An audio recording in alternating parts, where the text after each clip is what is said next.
काश्मीरच्या बांदीपोरामध्ये चकमक, कुलनार बाजीपोरा भागामध्ये दहशतवादी लपल्याची माहिती, संपूर्ण परिसराला सुरक्षा दलाचा वेढा।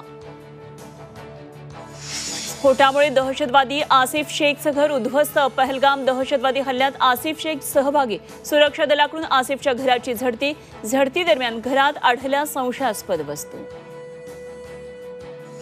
पहलगाम हल्ल्यानंतर सामनातून सरकारवर हल्लाबोल, बदला घेणार पण कसा, सामनातून सवाल उपस्थित, सरकारनं कृती करावी, प्रचार करू नये, सामनातून पंतप्रधान मोदींवर टीका।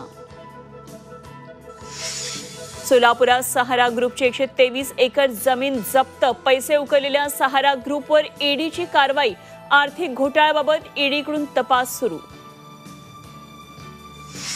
सोलापूरच्या बार्शी परंडा भागामध्ये ड्रग्सचं मोठं रॅकेट, 9 आरोपींना अटक, 3 आरोपी फरार, ड्रग्स प्रकरणातील आरोपींची संख्या 12वर।